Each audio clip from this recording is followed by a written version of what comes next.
નમસ્કાર મિત્રો, આ કોઈ આલિયા ભટ્ટ નથી તે શિવા શિવા શિવા શિવા કરે.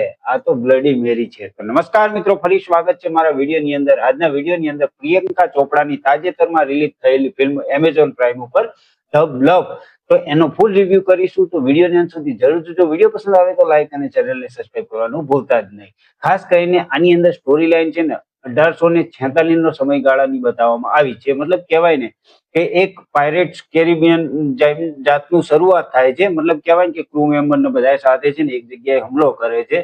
હુમલો કર્યા પછી જે કહેવાય ને કે એ પ્રમાણે એ બધાના ક્રૂને મારી નાખે છે અને જે એનો મેન કર્નલ હોય છે એને પકડી લે છે. એ કર્નલ હોય છે ને એ પ્રિયંકા ચોપડાનો હસબન્ડ હોય છે. હવે પ્રિયંકા ચોપડાનું પાસ્ટ પણ ગજબનું છે. મતલબ કહેવાય ને એ પણ પેલા પાયરેટ્સ હતી. મતલબ કહેવાય ને ચોરી કહેવાય કે પેલાને જે પાયરેટ્સ ઓફ કેરિબિયન કઈ રીતે કરતા હતા એ ટાઈપનું આની અંદર તમને જોવા મળે છે. હવે આ છે ને ફેમિલી સાથે શાંતિથી જીવન જીવતી હોય છે. મતલબ પાસ્ટ ભૂલાવીને નવેસરથી પોતાની જિંદગી વ્યક્ત કરતી હોય છે.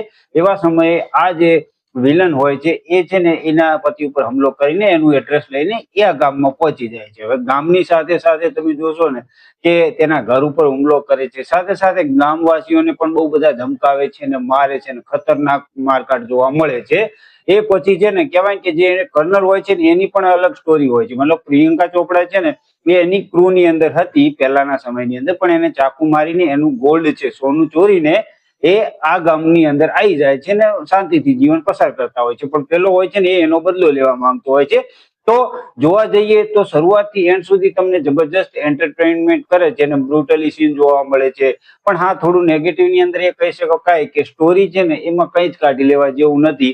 ઘણા બધા જે કેરેક્ટર છે ને કેરેક્ટર સાથે ઇમોશનલ ટચ આપણને જોવા નથી મળતો. હા, પ્રિયંકા ચોપડાનો ઇમોશનલ ટચ તમને થોડો ઘણો સેટિસ્ફાઈડ કરી શકે છે, પણ એટલું હાઈ લેવલનું નથી જોવા મળતું. પણ હા, એક્શન ફેન માટે તો આ જબરજસ્ત ફિલ્મ સાબિત થવાની છે. અને ખાસ કરીને આ ફિલ્મ જોયા પછી મારો અનુભવ એક લાઈનની અંદર કહું ને તો મને છે ને આ એવરેજ ટાઈપની ફિલ્મ લાગી છે. કોઈ એટલી બધી હાઈ ક્લાસ ફિલ્મ નથી. હા, 400 કરોડનું બજેટ કહેવાય છે કે 400 કરોડનું બજેટ છે એ તમને એ પ્રમાણે દેખાય છે.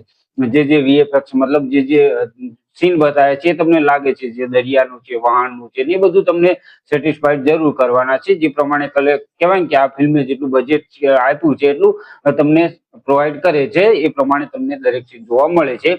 બાકી આ ફિલ્મ છે એ દરેકે જોવી કે ના જોવી એ તમારા ઉપર જાય છે. આ ફિલ્મને કદાચ તમે ઓટીટી અંદર જો ટાઈમ હોય તો તમે આ જોઈ શકો છો, બાકી તમે આને સ્કીપ કરી શકો છો.